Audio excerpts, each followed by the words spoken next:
திடீர்னு ஸ்கூல் பிள்ளைங்கள்லாம் பார்த்ததும் தம்பி பயந்துட்டான். ரொம்ப நாளாக அவனை பார்க்குக்கே கூப்பிட்டு போகல, எங்கேயுமே வெளியிலையும் கூப்பிட்டு போகல, ஊருக்கும் போகிறதில்ல. ரொம்ப நாள் ஆச்சு ஊருக்கு போய். அன்றைக்கி ஒரு நாள் பார்க் கூப்பிட்டு போயிருந்தேன். ஸோ இது வந்து அன்றைக்கி முருங்கைக்கீரை சாம்பார் வச்சல அன்றைக்கி எடுத்த வீடியோ. இது ரொம்ப லேட்டாக தான் அப்லோட் பண்ணுறேன். அன்றைக்கி வந்து இந்த தம்பி இவனை பார்த்ததும் தம்பி வந்து பயந்துட்டான். புதுசாக நிறைய பேர் பார்க்கவே அவனுக்கு பயமாயிடுச்சு.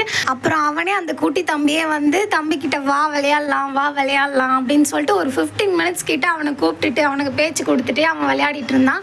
அதுக்கப்புறம் அவன் வந்து கொஞ்சம் கொஞ்சமாக நார்மலைஸ் ஆகிட்டான் தம்பி. அப்புறம் நார்மலானதும் அவன் கூட வந்து அவனை கூட்டிகிட்டு வாக்கிங் போக சொல்லியிருந்தாங்க அவன் பாட்டி கூட தான் வந்திருந்தான் அந்த தம்பி.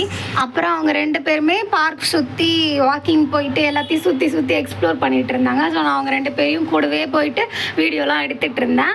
எனக்கு ரொம்ப சந்தோஷமாயிடுச்சு குழந்தை ஜாலியாக விளையாடுறான் அப்படின்னு சொல்லிட்டு. ஸோ ஒரு குழந்தை தனியாக வளர்கிறதுக்கும் கூட கொஞ்சம் குழந்தைங்களோட சேர்ந்து வளர்கிறதுக்கும் நிறைய டிஃப்ரென்ஸ் இருக்குது. ஸோ தம்பி இவ்வளோ நாளாக நான் வெளியே கூட்டிகிட்டு போகல, நானும் ஹஸ்பண்டும் சேர்ந்து மட்டும் பார்த்துட்டு இருந்தோம். வெளியில் போனதும் அவ்வளோ சந்தோஷமாயிட்டான் அந்த பசங்க கூடலாம் சேர்ந்து விளையாடும் போது. நீங்களும் இதை ஃபீல் பண்ணியிருக்கீங்களான்னு கமெண்ட்டில் சொல்லுங்கள். நம்ம சேனலை சப்ஸ்கிரைப் பண்ணிக்கோங்க.